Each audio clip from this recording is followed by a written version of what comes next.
जमानत तो उनकी जब्त होगी जिन्होंने अति पिछड़ों को ठगा है, अति पिछड़ों का अपमान किया है। अनिल सहनी जी अति पिछड़ा वर्ग से आते हैं। अनिल सहनी जी ने आज एक बयान भी जारी किया है कि अति पिछड़ों का इस विधानसभा में जो है अपमान हुआ है, और अपमान किसके द्वारा हुआ है वो भी आप जान रही होंगे। चिराग फैक्टर ही चलेगा, आपको पूरे यकीन के साथ कह रहा हूँ कि चिराग फैक्टर वहाँ भी चला मोकामा में जहाँ 1000 से वोट बढ़े हैं। तो आप समझ सकते हैं कि जदयू का वोट ट्रांसफ़र नहीं हुआ, लेकिन चिराग जी का वोट ट्रांसफ़र हुआ।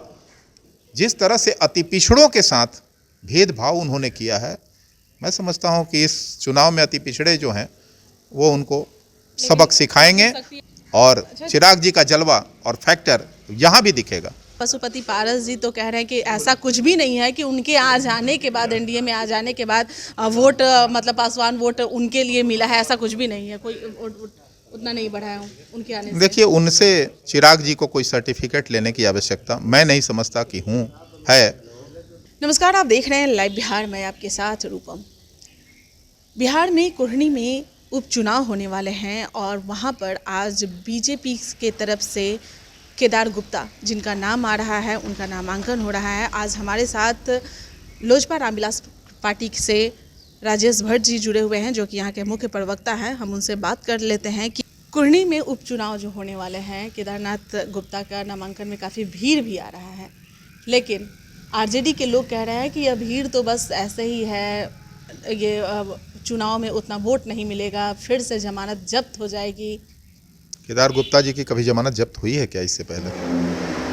पहली चीज़ तो ये है। दूसरी चीज़, जमानत तो उनकी जब्त होगी जिन्होंने अति पिछड़ों को ठगा है, अति पिछड़ों का अपमान किया है। आप समझ सकती हैं कि यह जो सीट था ये राजद की सीट है। अनिल सहनी जी अति पिछड़ा वर्ग से आते हैं। अनिल सहनी जी ने आज एक बयान भी जारी किया है कि अति पिछड़ों का इस विधानसभा में जो है अपमान हुआ है, और अपमान किसके द्वारा हुआ है वो भी आप जान रही होंगे।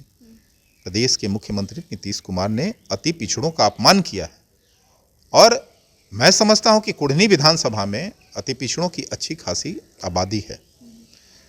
अति पिछड़ा, जैसा कि अनिल सहनी ने कहा है, चूँकि वो धरतीपुत्र हैं, वहाँ के मजबूत कैंडिडेट थे पिछले विधानसभा में और जीता था उन्होंने एक अच्छे मतों से, निश्चित तौर पे उसका प्रभाव दिखेगा। अति पिछड़ों की जो रंजिश है सामने आएगी इस इलेक्शन में, और निश्चित तौर पे धूल चटाने का अति पिछड़ा वर्ग काम करेगा। फैक्टर की जो बात ये तो स्पष्ट हो गया ना कि नीतीश कुमार जी ने इस उपचुनाव में अति पिछड़ों का अपमान किया है। अनिल सहनी जी ने बहुत दर्द बयान किया है कि मैं अपने परिवार और बच्चों के लिए या अपने भाई भतीजों के लिए नहीं कह रहा हूँ, लेकिन ये जरूर मेरी चाहत थी कि अति पिछड़ा के जगह अति पिछड़ा ही कोई प्रत्याशी उतारा जाए। राजद के का ये सीट था, राजद से कोई अगर उतरता तो मुझे बहुत संतुष्टि होती। उन्होंने इस बात की चर्चा की है, और राजद के सीट पर जदयू के कैंडिडेट को उतारना, खैर वो अपना उनका अंदरूनी मामला है, लेकिन जिस तरह से अति पिछड़ों के साथ भेदभाव उन्होंने किया है, मैं समझता हूं कि इस चुनाव में अति पिछड़े जो हैं वो उनको सबक सिखाएंगे, और भाजपा के प्रत्याशी जो केदार गुप्ता जी खड़े हुए हैं, भारी मतों के अंतर से जीत इनकी सुनिश्चित होगी और विजय होंगे। आप अनिल सहनी की बात कर रहे हैं, लेकिन आरजेडी तो कह रही है कि थोड़ा सा है दिक्कत, लेकिन बात करके सारा कुछ मामला सही हो जाएगा। अनिल सहनी से बात करके ऐसा कुछ देखिए, कुछ आग लगी है तभी धुआं दिख रहा है। राजद ने भी इस बात की स्वीकारोक्ति तो की है ना। आप ही कह रही हैं कह रहे हैं कि अंदर कुछ है, लेकिन उसको ठीक कर लिया जाएगा। वो कब तक ठीक होगा, चुनाव पूर्व या चुनाव के बाद, यह देखना दिलचस्प होगा। चिराग फैक्टर कितना काम करेगा? जिस तरह से मोकामा और गोपालगंज में, मोकामा में तो लोग कह भी रहे थे कि जैसा कि ललन सिंह भी कह रहे थे कि अगर पहले चिराग पासवान यहाँ आते तो और ज़्यादा वोटों से ये होता, तो कुढ़नी में कितना ये रहेगा? ये तो स्पष्ट है कि चिराग जी जहाँ जाते हैं एक जन सैलाब उमड़ता है। चिराग जी के चाहने वाले आज बिहार में तेजी से बढ़ रहे हैं, चाहे वो मतदाता हों, प्रशंसक हों, आम जनमानस में जो चिराग जी की स्वीकारोक्ति बढ़ रही है, स्वीकृति हो रही है लोगों में, वो देखने लायक है। आप देख रहे हैं जहाँ भी चिराग जी जाते हैं, चाहे वो मोकामा का रोड शो कह लें या गोपालगंज में चुनावी सभा को संबोधित कर रहे थे, हजारों हजार की भीड़ थी, लाखों में ये भीड़ संख्या थी। कुढ़नी में कब पहुंचेंगे? तो आप देखेंगे कि जिस दिन हम लोग कुढ़नी वो गठ भाजपा तय करेगी, जिस दिन जहां जहां प्रोग्राम तय करेगी, पार्टी का एक एक नेता, कार्यकर्ता, समर्थक, मतदाता सब चिराग जी के साथ हैं और एक भारी मतों से जिताने का काम हमारे चिराग जी करेंगे और चिराग फैक्टर ही चलेगा। आपको पूरे यकीन के साथ कह रहा हूं कि चिराग फैक्टर वहां भी चला मोकामा में, जहां 1000 सिर्फ वोट बढ़े हैं।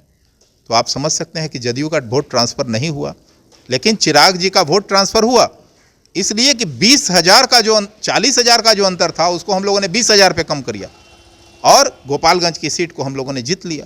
तो निश्चित तौर पर चिराग जी का तो जलवा है और चिराग जी का जलवा और फैक्टर यहाँ भी दिखेगा। चिराग जी और पशुपति पारस दोनों एनडीए में हैं, लेकिन फिर भी मतभेद क्यों है? पशुपति पारस जिस तरह से कह रहे हैं कि जंगल में शेर और भालू दोनों रह सकते हैं, तो मतलब ऐसा क्यों कह रहे हैं वो? नहीं, तो उन्होंने ठीक ही कहा है। अपने भतीजे को उन्होंने शेर के रूप में देखा है, अपने आप को भालू के रूप में? नहीं, मैं वो भी नहीं कहना चाहता हूँ, इसलिए कि वो हमारे अभिभावक हैं।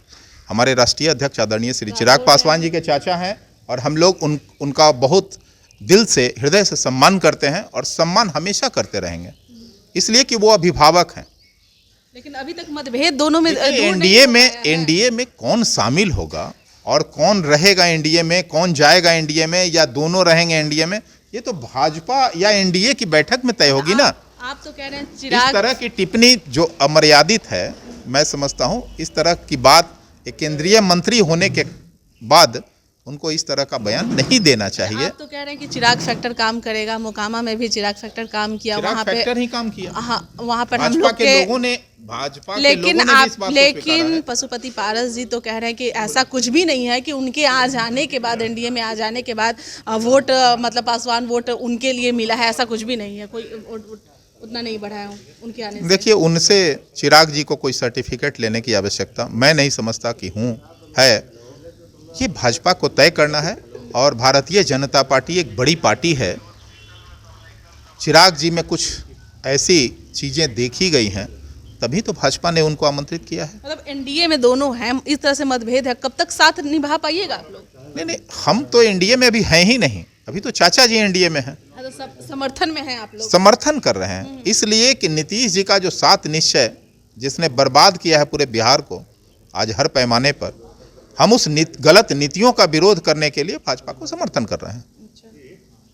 अभी हमारा एनडीए में सामंजस्य नहीं हुआ है, समन्वय नहीं हुआ, बातचीत चल रही है, लेकिन अभी भी हम पूरे तरह से एनडीए के पार्ट नहीं है। मैं आपको स्पष्ट करूं, यानी कि कुढ़नी में भी चुनाव के समय, सुनिए एक मिनट, हम लोग समर्थन देंगे, समर्थन देने दीजिएगा। उस समय भी क्या आप लोगों की कोई शर्त होगी? ऐसा ना हो कि अगर शर्त नहीं मानी जाए तो फिर लास्ट ये के समय आप लोग? देखिए, चिराग जी शर्तों पे नहीं जीते हैं। चिराग जी एक सुलझे हुए बिहार के युवा चेहरे हैं, उभरते हुए नेतृत्व हैं। वो शर्तों और पैमानों पे जीने वाले लोग नहीं हैं। वो बिहार और बिहार वासियों के हित की बात करने वाले लोग हैं। बिहार का जहां विकास होगा, हमारी नीति उनके साथ होगी। चलिए, बहुत बहुत धन्यवाद। तो आप सुन रहे हैं, राजेश भट्ट जी हमारे साथ जुड़े हुए थे और इनका कहना है कि जिस तरह से मोकामा में चिराग फैक्टर काम किया है, उसी तरह से कुढ़नी में भी चिराग फैक्टर काम करेगा। अब तो आने वाला वक्त ही बताएगा, यह देखने वाली बात होगी। चलिए, फिलहाल के लिए बने रहें लाइव बिहार के साथ। धन्यवाद। लाइव बिहार यूट्यूब पर सब्सक्राइब और फेसबुक पर लाइक जरूर करें।